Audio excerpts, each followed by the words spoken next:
Hi, my name is Esther Vasquez, and I'm a pastor at Jesus Christ the Rock Church here in San Diego, California. I'm also co-founder of the Restored Hearts Movement, which is a ministry that me and my husband have together. If you want more information regarding our church or our ministry, you can find that information below. So the purpose of this video is to share something that just recently happened to me.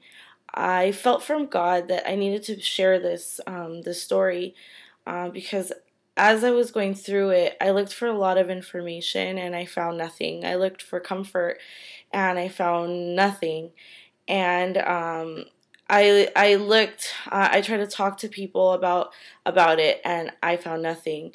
So I felt from God that I really needed to share this because I feel like it's something that is not talked about very often, and it's something that I really felt from God, not only for my own healing, but also as well to share it because I really don't know how many people are going through this. I'm going to be very transparent with you guys. I want to really share and be honest with my experience and this testimony that I have. I know that many of us are familiar with the verse that says in Jeremiah that says, like, for I know the plans that I have for you. These plans aren't to hurt you, but to give you an end that you desire. And as I kind of meditated on the will of God, I realized that when we serve God, we don't have free will. I know this kind of goes against everything that we're taught in church, but if we really think about God's will in our life, when we think about the verse that says, "I no longer live, but God now lives in me," so basically we are rendering our will to God, and this can be very difficult. It can be very challenging because who wants to surrender completely their will over to a God that in reality you have no idea like what's going to come next.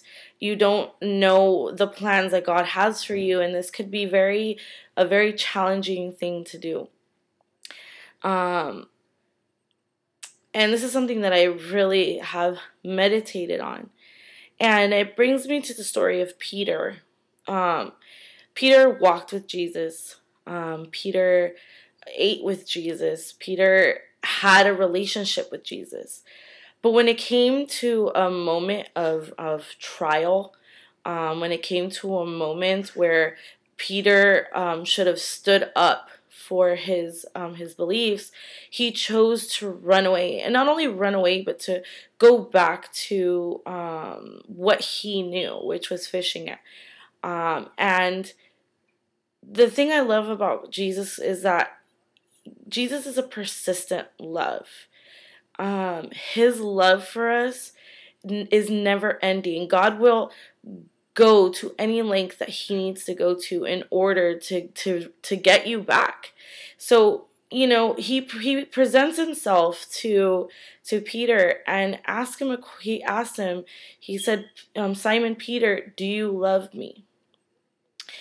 And I think we all confront this block in our lives, or this span of time in our lives where we go through like these really difficult, life-changing moments, and we are confronted with the question, do you love me?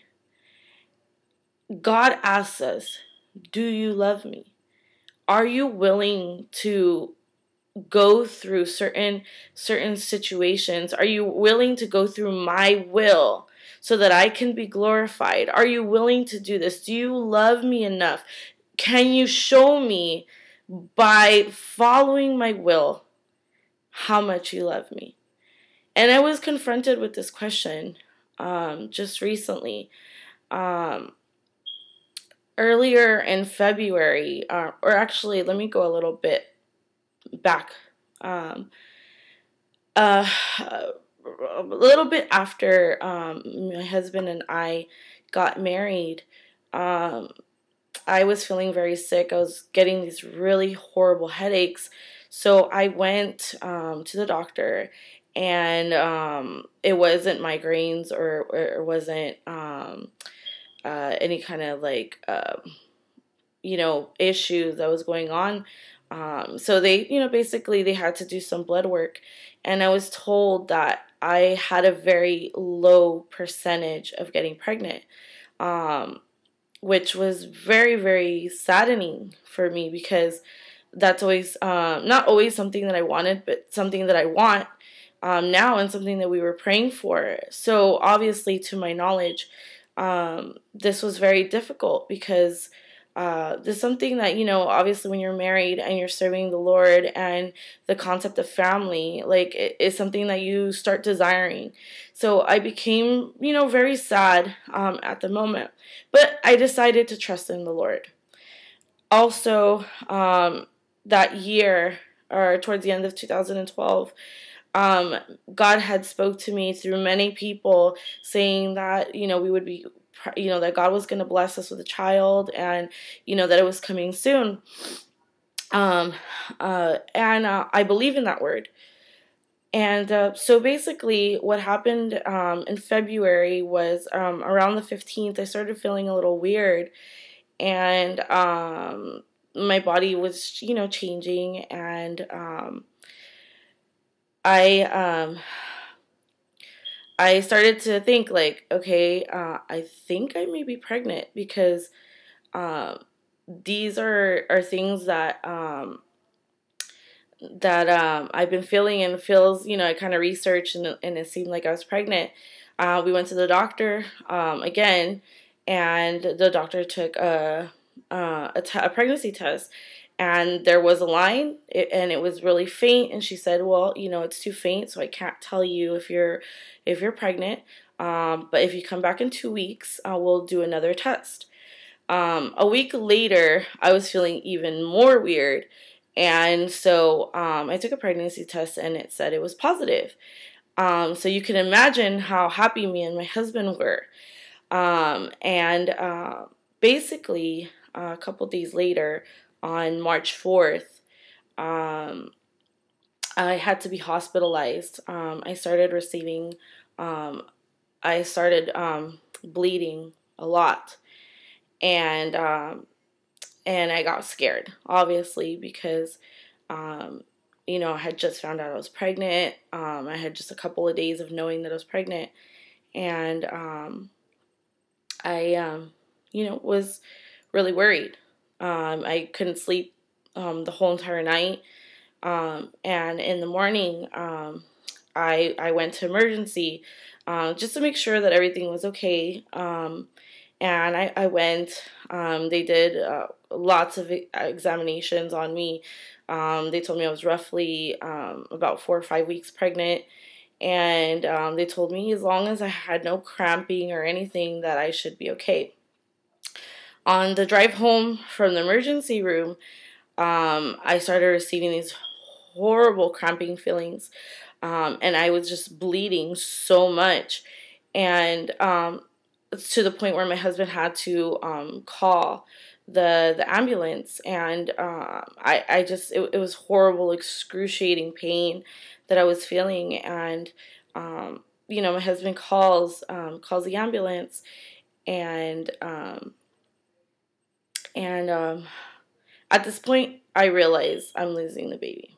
To be transparent with you guys, I knew, I had a feeling that I was losing this baby. So as the ambulance took me, I prayed, and obviously had a very moment of weakness and doubt, and I had lots of questions, like, why are you allowing this to happen? I guess I got to the hospital. More exams. The pain was so excruciating. They put me on morphine, and I spent practically the whole entire day in the hospital. When I left, they told me I was still pregnant. that I hadn't, miscarried. My levels were my hormone level was, still at where it was previously, and I so I left with a little bit of hope. I said, okay, well, maybe, this little kid's fighter and we're going to get through this. And I went home after 2 visits to the emergency. I went home and I felt a sudden urge to use the restroom. And when I used the restroom, that's when I lost the baby. And that was really, really difficult for me. I knew I had lost the baby, and I felt really sad. I cried a lot for a couple of days, and it didn't matter whether my family came or my friends came. I felt really empty. I felt really, after knowing something was inside of me, I just, not having it made me feel really alone and really empty. And I felt numb. I couldn't even, really pray to God or anything. I knew He was there, and I knew He understood. But I felt really, really alone. And I remember, this one night, and this one night really changed my life. I threw myself to pray, and I told God everything that I had felt.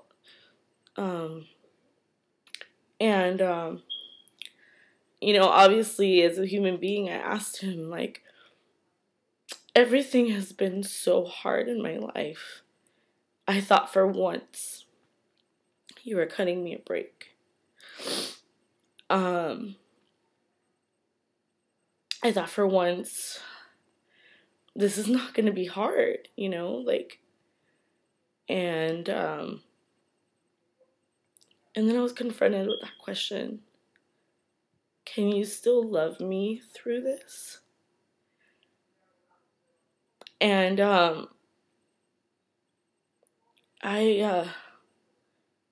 I paused for a really long time, and I really thought about that question. I feel like I heard it as clear as day. Do you still love me? Can you still love me through this? Can you trust me? Can you trust that I have everything under control and this is all part of a bigger plan? And I meditated for a really long time, and I remember looking up and saying, how can I not love you? How can I not serve you? Everything that God has done in my life up until this point, even though life has been hard, even though I've had to go through really difficult things in my life, everything has turned out there was a greater reason, and there was a bigger blessing behind everything that I went through. How can I not love you? How can I not trust you? And maybe you can't really relate to what I'm going through or what I went through, but maybe you've gone through something, or maybe you're going through something right now where God is telling you, can you trust me, through this, Maybe you've been raped and you've never really dealt with it, maybe maybe you were physically abused, maybe your parents left you, maybe you've gone through a death of a family member or friend, like, maybe you're going through something, maybe it wasn't a miscarriage, but maybe you're going through something, and God is asking you, do you love me? Can you love me through this? Can you still serve me with the same amount of passion? And when I told God yes, I felt like I'm in a totally different place with God. I have no words to explain how I feel with the Lord right now. How this experience has greatered my faith and greatered my relationship with the Lord, and just has made my life totally different. And if you see me crying, it's not because I'm sad, because I really feel like God is still healing me, but I'm crying because I did not expect to feel the way I feel with God right now. I thought I would be depressed. I thought I would have not served him anymore. I thought this experience was going to draw me away from him. And if anything, this experience, this situation that happened to me has brought me closer to God, because I understand that there is a greater calling over my husband and my life. I understand that when we do have a child, because I believe God's word over our life, that this child is going to be such a huge blessing, not only to us, but to this world. And I have such a great faith in that. And though there are moments of doubt, or feeling selfish, or feeling, questioning, or whatever it is that we go through. I know at the end of it, there's something bigger on the way. And there's something bigger on the way for you. I can't tell you what it is. But if you're going through a hard situation and God is asking you, how, can you love me through this? Can you still serve me passionately through this? I know that there's great things for you. I know that it may seem like it hurts now. You may not understand. But there's something bigger. You just have to wait, and you have to trust. And I know that could be hard, because it seems like God has it out for you, or maybe you seem like nothing will ever go right when it comes to your life. But trust me, if you just trust the Lord and you just serve him and just give yourself completely to him, yeah, I can't even explain the place I'm in right now. I feel like so humbled, I pray that my experience could help you. I pray for all those women that have gone through miscarriage and haven't talked about it. I'm praying for you. You're not alone. You don't even understand how many people have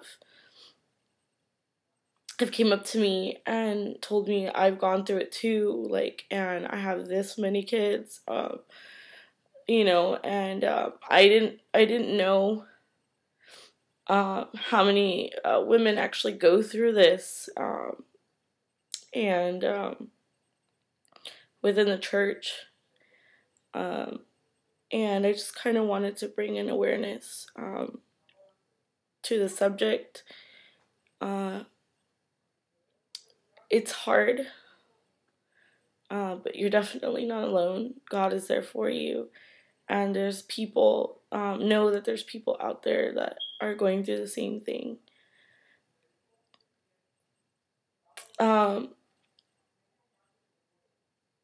And that you're going to be able to get through it. I pray that my story blesses your life. I hope that through my experience, God talked to you or spoke to you. And I thank you for taking the time to watch this really long video. Please keep us in prayer. And if you want to talk about it, information's below. God bless you. And know that God's there for you. And if you need someone to talk to, my information, like I said, will be below. God bless you.